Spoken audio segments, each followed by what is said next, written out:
Hey guys, welcome back to the Pity Party Podcast. It's your host, Jojo, and I'm so excited to talk about this topic. Party people, let's get into it. Today we'll be talking about social media and just how fake it is and how they promote so many unrealistic habits.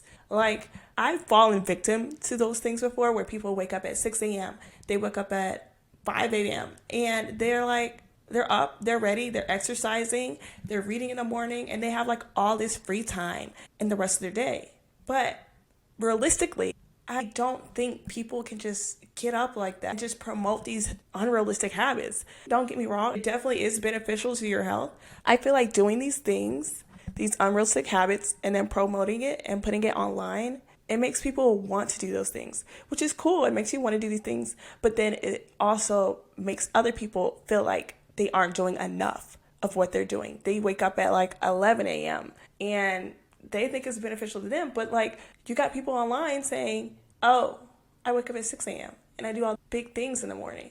No, like offense to any people who do promote like 6 a.m. stuff and all those things, but for others, they don't feel good because they're like, I'm not waking up at 6 a.m. and my life is just not going to be as productive as them. When your life could be just as productive as those people who wake up at 6 a.m., regardless if it's a half-wasted day or not. Social media is ubiquitous in our lives. It's everywhere, it's universal, and it seems like everyone is using it.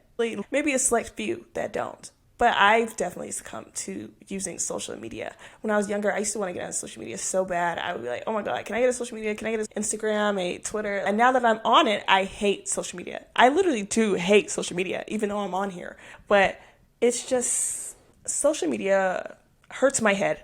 It rots my brain, and I feel like trash when I watch it. When I look at things on there, I feel like trash. And I'm sure other people have as well. But personally, me, when I look at things, I think, sometimes I get in my head and be like, oh, I'm not as pretty as them. Oh, how come they're doing those things? I want to do those things, which is cool. You want to do those things, but then you think about it and you're like, oh, I can't do those things because of certain circumstances. But social media is fake. It's literally the platform where you try and show the best version of yourself, and people believe that. They do. They believe that her life is this amazing and all that. People at their photos. People at their videos, the people that you see in those photos, sometimes they're not even friends and they don't even talk to them. And you're thinking, oh wow, they have like such a huge group. Oh my God, freshman in college. I was all for the college experience. I was hoping for like all of these friends, games and stuff. And I was like, okay, I'm going to get into the school spirit. And don't get me wrong, it can happen. It definitely can depending on where you go. But where I went, that was not the case. So what I'm saying is things can be unrealistic. It can be fake. Not everything is real. The internet is a place full of lies. Yes, I said it. It's a place full of lies where you can literally alter any photo, any video. They can selectively present themselves in the world. Whatever image that they want for themselves on social media, they can do that because it's the internet. You can change your personality. You can change the way they look. They can change how they act. And all of it is not real at all. It creates a distorted reality where people feel pressured to present a certain image to get more likes, more followers. This in turn leads to unrealistic habits. So forums such as Facebook, Twitter, Instagram, but they're filled with just images of people who have perceived to have like the best life. From perfect homes or the best bodies, the best variation. These images are so unrealistic and people fall for it. They do, especially the younger audience. They start to believe that their lives should be the same, which is far from the truth because that is false. This leads to comparison and low self-esteem. It has a negative impact on our mental health, I feel like. Unless you can control that, I suggest staying off social media and to get on when you're ready. Unfortunately, this is because people start to compare themselves, and then it leads to feelings of inferiority or adequacy. It also leads to unrealistic expectations of them and how they appear to others.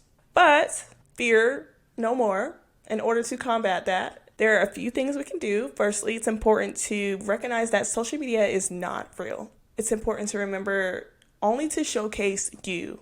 Truthfully show you, your personality, because you are you and you are you. Show that to the world. Who wouldn't want to see you? We should be mindful of our social media use. I put a time limit on my phone. Sometimes it works, sometimes it doesn't. But recently I've been using like this app. I think it's called Screen Time, and the logo has like a phone. It looks like a piece of bread. Basically, it limits more than the Apple app does. It literally restricts it. Like, it just restricts it all. Instead of giving you like a break of like 15 minutes, it restricts everything. And I needed that because when I see like that remind me in 15 minutes for the Apple time limit, it makes me want to click, oh, remind me in 15 minutes. And then you keep clicking it, and then you keep clicking it, and then it goes on and on. We should also focus on building more real life relationships, whether that's with other people, whether that's with books, whether that's with your television. It's better than being on social media. Don't rely on social media as a means of connection, because there is no connection between you or social media, and there shouldn't be a connection between you or social media. And I'm saying this even though I'm going to be on social media because I have my mental health in check, and you should have yours too by listening to this podcast. Breaks are literally required, especially if you're like doing a job that's in social media. Breaks are required because that takes a huge toll on your brain. Who wants to listen about celebrities and gossip and news all fucking day? Because I don't. So to continue, let's unlock your full potential within social media and focus on self-discipline. So I wanted to talk about this topic as well, but I was going to do a separate episode, but I decided to put it together because it correlates self-discipline and getting yourself off of social media. So we've all been there where we have these big things that we want to do, these big goals, and then you fall short and you go right back into that same loop. So why do we struggle with self-discipline, and how can we overcome it? Motivation is a big part of the equation. You need to stay motivated in order for you to achieve your goals. Self-discipline is really a learned skill. If you think about it, it's not just something that you can do on a whim. You have to continue to do it in order to discipline yourself. But don't worry, with a little effort and some helpful tips, then we can discipline ourselves. So to start off, self-discipline is the ability to control your impulses or behavior against something else. It's the difference between saying, okay, I'll start tomorrow, and then saying, okay, I will do this today. So if you're having a problem with self-discipline, find the root of your problem.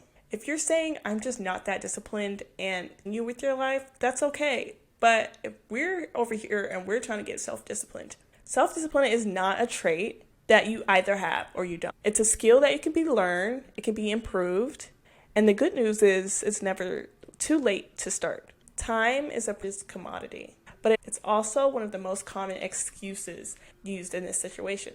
We use it for not following our goals, for not doing a certain task, for not going to a certain event. The truth is, we all have the same amount of time in a day. So you can put aside 30 minutes, an hour or more to do one little task. And it may not seem little to you right now, but it will be if you continue to do it. One of the most effective ways to break your goal down is into smaller, more manageable tasks. This not only makes it easier to stick to your plan, but it also provides a sense of accomplishment along the way. Discouragement is definitely a natural part of self-discipline, but it also keeps you pushing forward. One way to stay motivated is to just find an accountable partner. This can be a friend, a family member, anybody else. Having someone to hold you accountable to your actions and to your goals will help motivate you and just encourage you. Willpower is also a limited resource, but it's good to use it when you need to.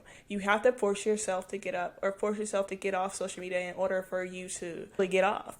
That's why it's important to build these healthy habits instead of those unrealistic habits that we talked about earlier, and accommodate our actions. It becomes easier to stick to our goals and to maintain our self-discipline. Now, I did talk about self-discipline for quite a bit, but back to social media. Self-discipline and social media correlate with each other. Why is that? Because if you're trying to get off of social media, you have to train yourself to get off social media because it is fake. But even if you don't want to get off social media, please, please at least know that not everything is real on there, and use it for the fun of it and not because you want to impress Jazzy or impress, I don't know, John. We're self-disciplined. We know that social media is fake. We're going to chase these realistic habits instead of those unrealistic ones. So this episode was not too long, but it's better than what I usually do. I'm still trying to aim for 20 minutes. But if you've made it this far, thank you for listening. And don't forget to follow my social media. My personal social media, I have a TikTok and Instagram. It's the same name, at capcut.jojo. I also have a podcast Instagram and a TikTok. It's at pityparty.podcast. So thanks for listening, and make sure you tell me how you guys like this episode. DM me, just let me know, and I got you. I'll reply back. Also, before we go, assignment. Take a social media break and just see how you like it. Lately, I've been just staying off my phone or off social media for at least an hour in the morning and meditating instead. And I want to see how it goes for you guys. So make sure you do that, and I'll see you guys next week.